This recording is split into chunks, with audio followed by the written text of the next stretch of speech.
नमस्कार स्टूडेंट्स, आपका अपने चैनल पे स्वागत और अभिनंदन है। आपने सुना होगा कई लोगों को कहते हुए कि लोकतंत्र में कोई राजा नहीं होता। तो फिर राजा कहाँ होता है और किस शासन व्यवस्था में राजा होता है? इसी कॉन्सेप्ट को हम क्लियर करेंगे कि सरकार कितने प्रकार की हो सकती है, कौन सी सरकार बेस्ट है, ये आप निर्णय करना। और अगर आपको निर्णय नहीं हो पा रहा है तो आप कमेंट बॉक्स में ज़रूर लिखें, उस पर भी हम बात करेंगे। सबसे बेस्ट सरकार कौन सी है, कौन सी शासन पद्धति सबसे बेस्ट होती है। सरकार तंत्र शब्द भी राजनीति विज्ञान में यूज किया जाता है, जैसे पॉलिटिकल साइंस में राजतंत्र, राजा की सरकार, तंत्र यानी एक प्रकार से सरकार या शासन व्यवस्था के लिए शब्द यूज होता है। तो लोकतंत्र में कहा जाता है कि यहाँ कोई भी राजा नहीं होता। तो फिर राजा कौन होता है? लोकतंत्र में राजा कौन होता है? जनता।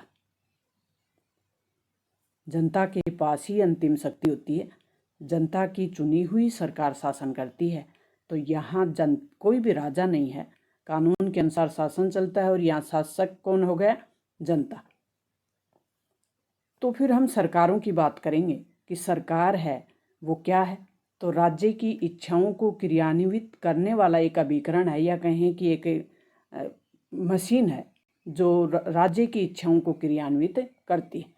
फिर हम राज्य की बात करेंगे कि राज्य क्या है। फिर जब सरकार राज्य की इच्छाओं को क्रियान्वित करता है तो उसकी भी बात करेंगे। नेक्स्ट वीडियो अपना उसी पे आएगा। एक व्यक्ति की सरकार, अब सरकार कितने प्रकार की हो सकती है? तो आपने राजनीति विज्ञान के जनक हैं अरस्तु, अरस्तु का नाम सुना होगा। तो अरस्तु के अनुसार 3 प्रकार की जो सरकार है वो शुद्ध रूप है। 3 शुद्ध रूप बताए थे, 3 ही विशुद्ध रूप बताए थे।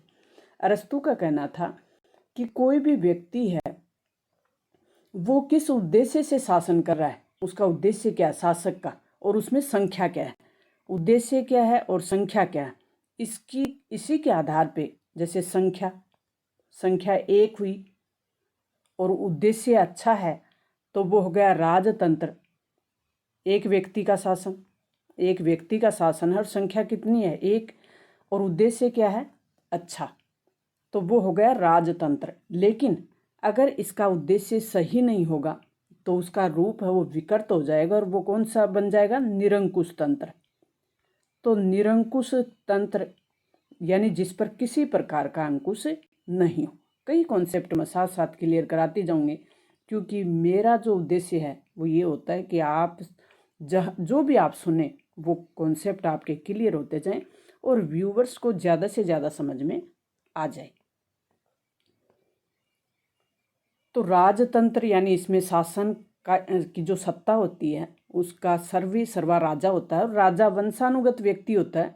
और राजतंत्र में जैसे पहले दादा, फिर फादर, फिर उसका सन यानी दादा पिता और फिर उसका पुत्र, ये जो क्रम होता है ये राजतंत्र कहलाता है।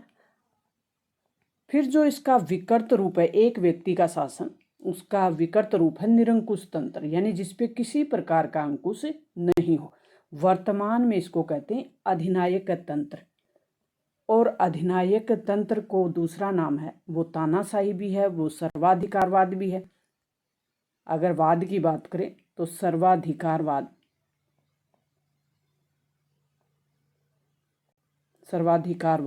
जैसे आपने पहले सुना होगा हिटलरवाद, फांसीवादी, ये सब सुना होगा। तो ये इसी के रूप थे, यानी प्रभुत्व शक्ति जब एक व्यक्ति के पास आ जाए और उस पर किसी प्रकार का अंकुश नहीं हो तो उसे कहते हैं अधिनायकवाद। इसको अंग्रेजी में कहते हैं डिक्टेटरशिप। तो आप समझते जाना बिल्कुल, और फिर आप इसमें अंतर करना कि लोकतांत्रिक शासन व्यवस्था बेहतर है या आपकी अधिनायकवादी या राजतंत्र। क्योंकि पहले राजाओं का शासन होता था, उनमें छोटी सी एक कोई मंत्री परिषद होती थी, फिर वो मंत्री परिषद उन राजाओं को सलाह देती थी और उसी के आधार पर राजा के पास ही कानून बनाने की शक्ति, उसी के पास क्रियान्वित करने वाली शक्ति और उसी के पास न्यायिक शक्ति होती थी। तो वर्तमान में आपको बताना है कि कहाँ पे राजतंत्र है यानी मोनार्की सिस्टम है, वर्तमान में भी क्या जिंदा है। वर्तमान समय में अधिकांश देश लोकतांत्रिक हैं विश्व में, और उनमें से आज भी लोकतंत्र सब में नहीं है, बहुत से ऐसे देश हैं जहाँ आज भी राजतंत्र है, राजा का शासन है। तो आपको बताना है ये जो डिक्टेटरशिप है, अधिनायक तंत्र, यानी जिस पर किसी प्रकार का नियंत्रण नहीं हो, इतनी बात तो मैंने बता दी। यानी प्रभुत्व की जो शक्ति है, पावर है, वो एक ही व्यक्ति के पास हो, वो ही कानून बनाएगा, वो ही उनको लागू करेगा और वो ही उनको जो सही है गलत है उसका निर्णय करेगा, यानी न्यायिक समीक्षा करेगा। तो असीमित शक्तियां होती हैं अधिनायक के पास, सरकार की कोई आलोचना नहीं कर सकता, यानी कोई तरीका नहीं होता। यहाँ दिखाया गया है, देखो कि अखबारों पर, अखबार जो हैं यहाँ मीडिया है वो किस में बंद है, जंजीरों में बंद है। यहाँ मीडिया को किसी प्रकार की कोई स्वतंत्रता नहीं होती।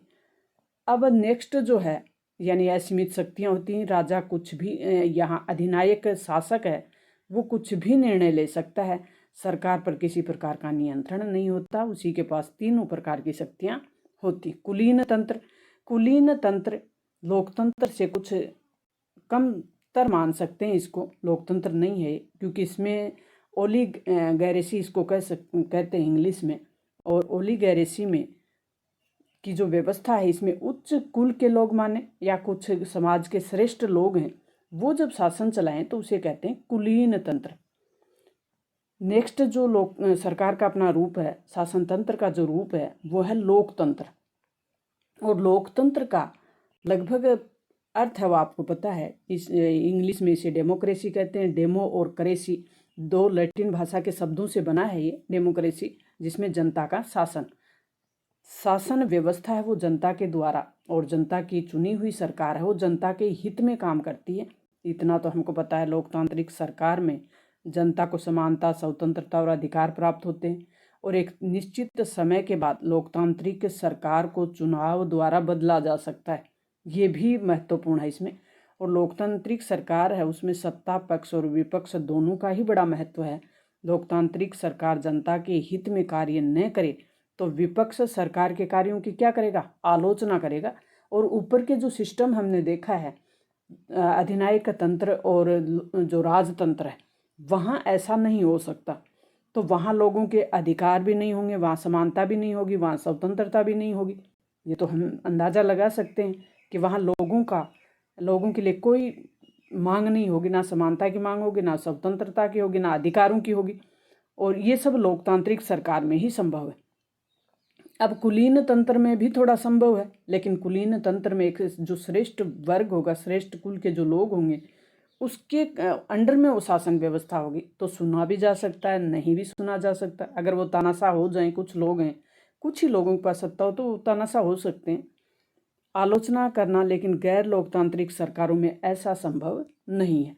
तो ऊपर की जो सरकारें जिनकी बात हमने की है, जैसे अधिनायक तंत्र की हमने बात की, तो आप वर्तमान में किस देश में शासन व्यवस्था है वो अधिनायक तंत्र शासन व्यवस्था है यानी डिक्टेटरशिप है, या आप कमेंट बॉक्स में लिखोगे। कहाँ पे वर्तमान में राजतंत्र है, क्या भारत में ये शासन व्यवस्था आ जाए या तो क्या हम आने देंगे, क्योंकि हम लोकतंत्र में जी रहे हैं, लोकतांत्रिक शासन व्यवस्था में हम सांस ले रहे हैं।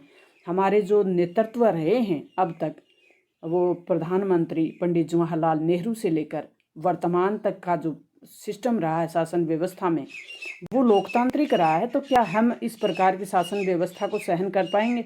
नहीं कर पाएंगे, क्योंकि इस प्रकार की शासन व्यवस्था की हमें स्वतंत्रता के बाद आदत नहीं है।